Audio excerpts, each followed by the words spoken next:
জুলাইয়ের পর যে বিষয়টা নিয়ে সবচেয়ে কম আলোচনা হয় সেটাই বাংলাদেশের সবচেয়ে বড় বেঁচে ফেরা অর্থনীতি।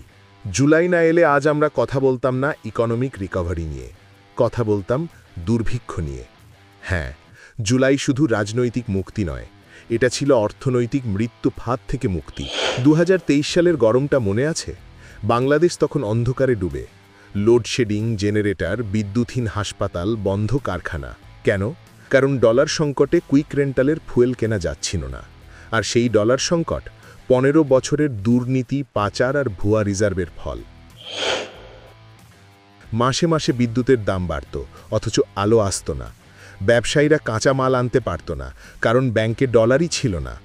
বাংলাদেশ একসময় রপ্তানি চ্যাম্পিয়ন হয়ে গেল পেমেন্ট রিস্ক দেশ। বিদেশি সরবরাহকারীরা বলতো, বাংলাদেশ আগে টাকা দিন তারপর মাল।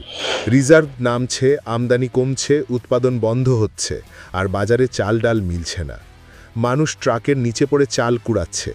জ্বালানি নেই, সার নেই, উৎপাদন থেমে গেছে। আমরা ছিলাম মাত্র এক ধাপ দূরে, এক ভয়ঙ্কর দুর্ভিক্ষের।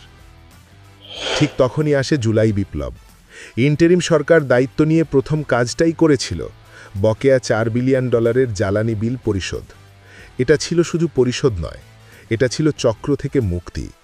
আজ বাংলাদেশ আবার প্রতিযোগিতামূলক দামে জ্বালানি কিনছে, আমদানি ফিরছে, বাজারে সরবরাহ বাড়ছে।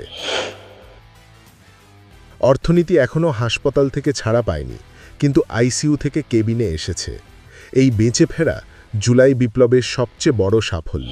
হাসিনার 15 বছরের অর্থনৈতিক অপরাধের বোঝা হয়তো কয়েক প্রজন্ম বয়ে বেড়াবে, কিন্তু জুলাইয়ের শহীদরা আমাদের বাঁচিয়েছে দুর্ভিক্ষ থেকে। আজ বাংলাদেশ টিকে আছে তাদের আত্মত্যাগের ঋণে। এখন দায়িত্ব আমাদের, এই অর্থনীতিকে শুধু বাঁচিয়ে রাখা নয়, একটা সৎ, তৎসহী পথে দাঁড় করানো। জুলাই শুধু এক আন্দোলন নয়, এটা ছিল বাংলাদেশের অর্থনৈতিক পুনর্জন্মের শুরু।